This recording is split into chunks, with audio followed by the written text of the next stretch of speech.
안녕하십니까. 신인기술 군사TV 디펜스 브리핑입니다. 자, 오늘도 아주 중요한 군사 무기 관련 소식 전해드리겠습니다.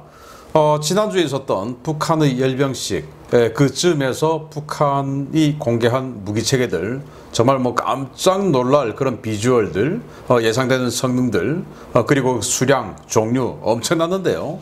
저는 그 중에서도 오늘 제가 알려드릴 이 군함은 아시다시피 굉장히 비싸죠. 무기체계 중에서 제일 비싼 게 군함이라고 할 수 있지 않습니까? 그동안 북한의 군함은 그냥 없다, 북한 해군은 없다, 이렇게 평가해 왔는데, 이번 열병식쯤에서 스텔스 디자인을 적용한 군함이 무려 3척이나 공개가 되었습니다. 깜짝 놀랄 비주얼인데요, 여러분들께 보여드리겠습니다. 그리고 이제 튀르키예 국산 전투기, 스텔스 전투기를 무려 1년 만에 비행을 시킨다라는 엄청난 스피드까지 알려드리겠습니다. 신인기술 군사TV 구독, 알림, 좋아요 눌러주십시오. 자, 5가지 단신을 먼저 보겠습니다. 튀르키예가 사우디아라비아에 30억 달러 규모의 드론을 수출한다 라는 소식에서부터, 호주가 MRH-90 헬기 훈련 중에 추락했다, 그래서 전량 비행 금지 조치를 내렸는데, 이 MRH-90 굉장히 비싼 고가의 기동 헬기인데 참 안타깝네요. 자, 알아보겠습니다. 첫 번째입니다. 최근 에르도안 튀르키예 대통령이 자국 방산 역사상 최대 규모 수출 실적이라고 선전했던 사우디아라비아 아킨시 드론 거래 규모가 공식 확인되었습니다. 미화 30억 달러, 한화 3조 8,400억 원이 넘는 규모인데, 대당 1,000만 달러 정도의 드론을 도대체 얼마나 샀기에 이 정도 비용이 나왔는지 모르겠습니다.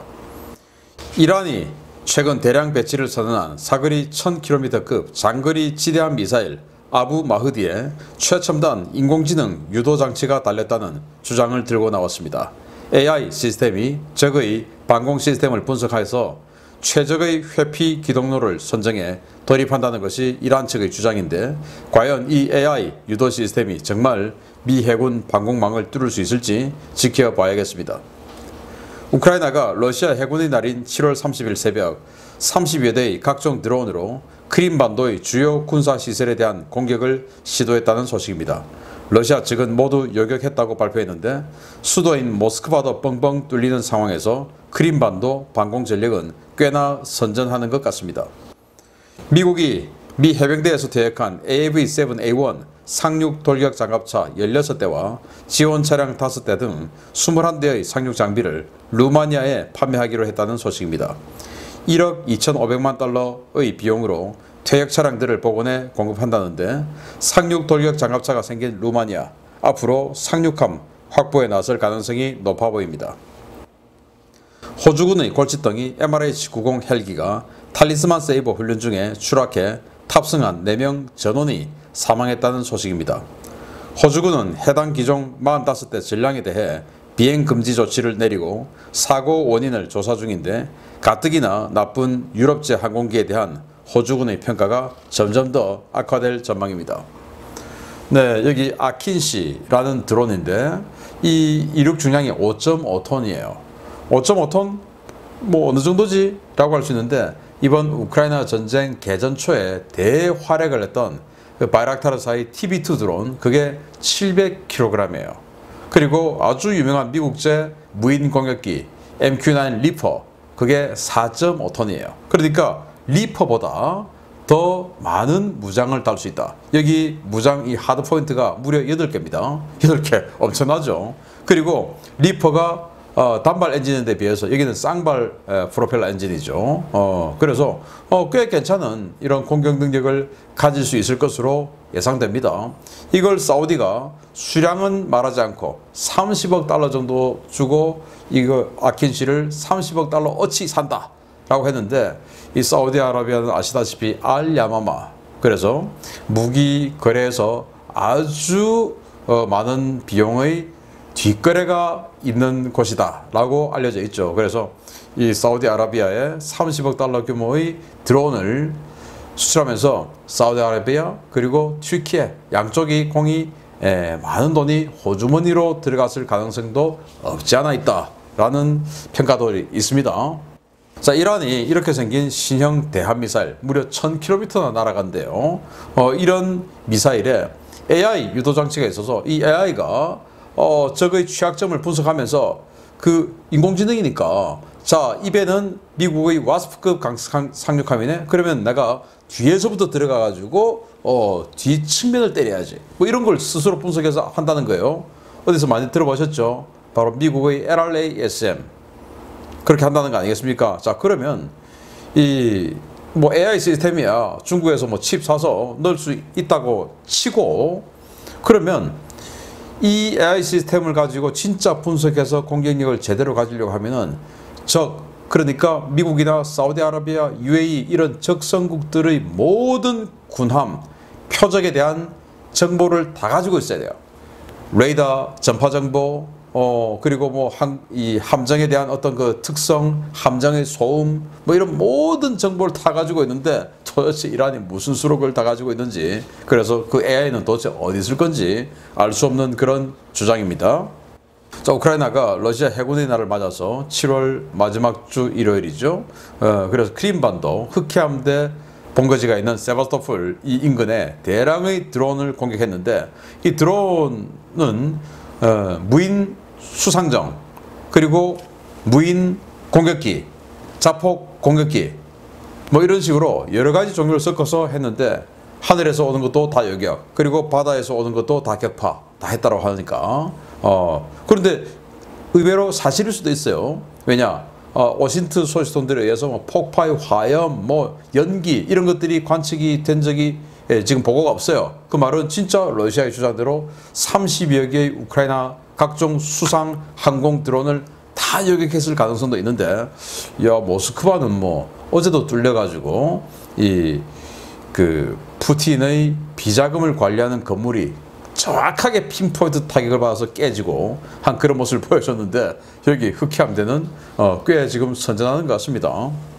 자, 루마니아가 AV-7A1 중고로 16대를 도입하는데, 이거 우리 한국 해병대 뭐 한 160대 이상 가지고 있죠. 이걸 16대를 도입한다? 자, 그러면 중대급 정도의 해병대 상륙 능력을 가지게 되는 루마니아가 되는데, 문제는 이걸 싣고 가서 상륙을 시킬 수 있는 LST 상륙함이 있어야 되죠. 근데 루마니아 그거 없죠. 그러면 루마니아가 그 LST를 구매하는 사업에 나설 수 있다. 그러면 군함 건조는 세계에서 중국 빼고 거기는 뭐 완전 쓰레기 같은 군함 만들고, 또 루마니아하고 적성국이니까 루마니아와 적성국이 아니고 우방국인 이런 나라 중에서 군함 제일 잘 만들고 싸게 만든 나라 어디죠? 대한민국이죠. 그래서 뭐 상륙하면 그게 비싸진 않습니다. 그렇다 하더라도 루마니아 한번 우리 하나오션이라든지 현대, 또 우리 한국에서 상륙함 제일 잘 만드는 데는 또 한진 중공업이에요. 거기에서 한번 오퍼를 넣어보면 어떨까라는 생각이 듭니다. 자, MRH-90, NH-90 헬기죠. 이게 이 탈린스만 세이버 훈련 지금 하고 있는, 다국적 훈련하고 있는데 여기서 추락해 버렸습니다. 안타깝게도 탑승자 4명 전원 사망했는데, 이 NH-90은 유럽에서 만들었죠. 그리고 유럽 여러 나라들이 뭉쳐서 이 따로 법인을 설립해서 만든 헬기인데, UH-60을 이기자 해서 만들었고, UH-60보다 덩치가 좀 더 좋고 또 더 나중에 나왔기 때문에 디자인도 훨씬 더 미려하게 생겼어요. 그래서 굉장히 기대가 컸던 헬기인데 가동률 떨어지고 운용 유지비 엄청 비싸고, 그래서 호주가 이거 도입한 지 몇 년 만에 도저히 못 쓰겠다, 퇴역이야, 조기 퇴역이야 라고 하고는 미국으로부터 UH-60 40대 구매 계약을 했는데, 문제는 UH-60 들어올 때까지는 이걸 써야 되죠. 지금이 그 과도기예요. 계약은 했는데 UH-60은 아직 안 들어왔어요. 그래서 이걸 계속 쓰는 상황에서 또 추락해버린 겁니다. 정말 호주 입장에서는 자기 눈을 찌르고 싶은 이런 상황 아니겠습니까? 괜히 이거 사가지고 그래서 유럽제 무기 살 때는 정말 고민 좀 다시 해보자. 다시 보자 유럽제. 그래서 다시 보고 한국 거 사자. 세계 여러 나라들이라고 제가 촉구하고 싶습니다. 자, 주요 소식 들어갑니다. 첫 번째입니다. 튀르키예 국뽕의 상징이자 에르도안 대통령의 최대 국방 치적으로 선전되고 있는 순수 자체 개발 스텔스 전투기 TFX 칸이 올해 연말 첫 비행에 도전한다는 소식입니다. 당초 계획보다 최소 2년을 앞당긴 것인데 정말 이게 가능할지 전문가들의 눈과 귀가 튀르키예로 쏠리고 있습니다. 튀르키예 정부가 당초 2025년으로 예정되어 있던 TFX 칸 전투기의 첫 비행 일정을 올해 연말로 2년 앞당기고 이를 위해 예산과 인력을 집중 투입할 것이라고 현지 시각 7월 30일 밝혔습니다. 튀르키예 국방부와 개발주관사 타이의 항공우주산업 총괄 책임자 테멜 코틸 이사는 튀르키예 공화국의 국부 무스타바 케말 아타튀르크가 앙카라에 입성한 12월 27일에 맞춰 칸이 첫 비행에 나설 것이라고 선언했습니다. 그는 튀르키예 순수 독자 기술로 개발 중인 칸 전투기는 길이 21m의 고성능 터보팬 엔진 2기로 움직이는 스텔스 전투기라며 이 전투기는 마하 1.8 이상의 속도와 최첨단 상황인식 장비, 세계 정상급 스텔스 성능과 다양한 무장 운용 능력을 갖춘 최강의 전투기라고 주장했습니다.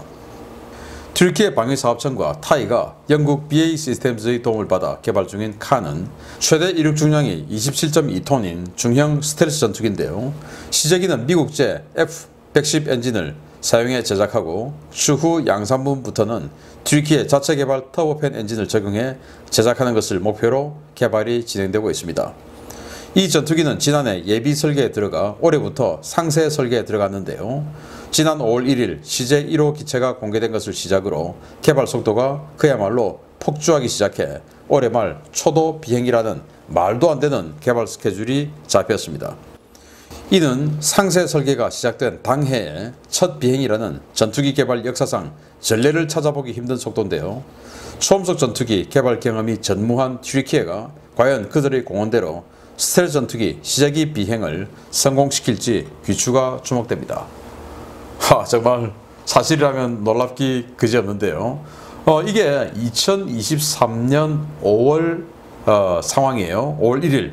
그래서 에르도안 대통령이 대선하기 한 일주일 전쯤에 이 행사를 했어요. 그리고는 택싱을 했습니다. 택싱이라고 하는 건 그냥 자동차 위에다가 이런 껍데기 얹어가지고 움직이기만 해도 이거 껍데기 열어보지 않는 이상 이게 지금 나를 수 있는 것인지 알 수가 없죠. 어쨌든 생긴 건 그럴싸하게 해서 5월 1일 날 튀르키예 대선 직전에 에르도안 대통령의 지적, 내가 대통령 하면서 이런 것까지 만들었어 라고 하는 그런 목적으로 신속하게 보여줬죠. 그리고 이제 에르도안 대통령이 직접 탑승해서 이렇게 한번 행사도 하고 했던 그때가 5월인데, 그리고 올해부터 상세 설계에 들어가는데, 그런데 올해 연말에 12월 27일 날 케말 파샤가 앙카라에 들어가서 튀르키예 공화국 이제 한다, 어떤 왕정 체제 이런 게 아니고 라고 선언한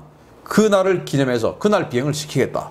아니, 상세 설계를 올해 하는데 또 5월 1일 날 택싱을 이제 했는데 불과 7개월 만에 비행을 시킨다.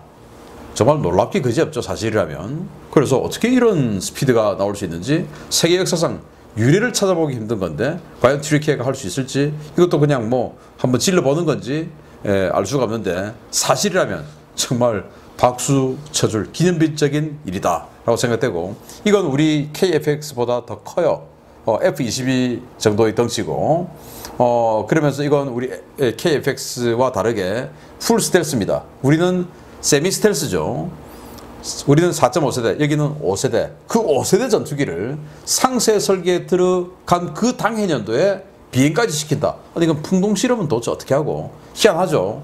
아무튼 믿거나 말거나 지켜보겠습니다. 두 번째, 북한 깜짝 놀랄 해군력을 공개했습니다. 보겠습니다.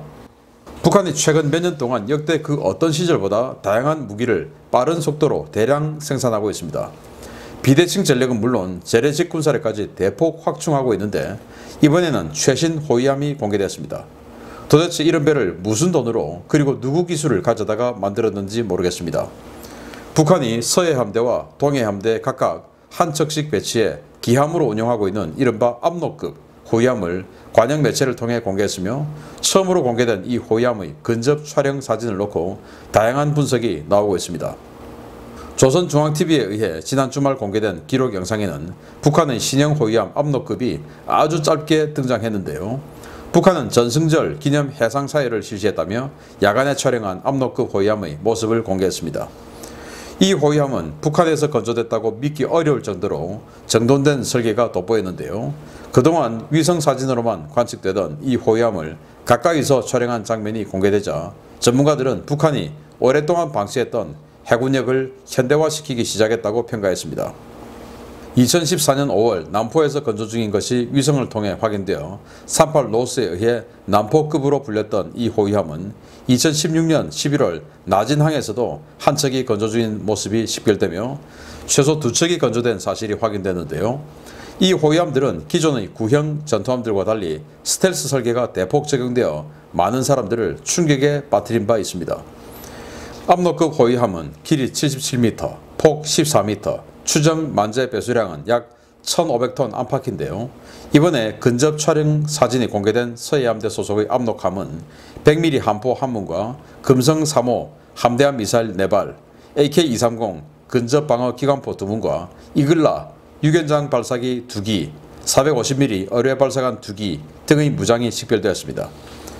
북한은 서해함대 압록급 한 척, 동해함대 압록급 한 척과 두만급 한 척 등 3척의 신형 호위함을 완성해 실전에 배치했는데요.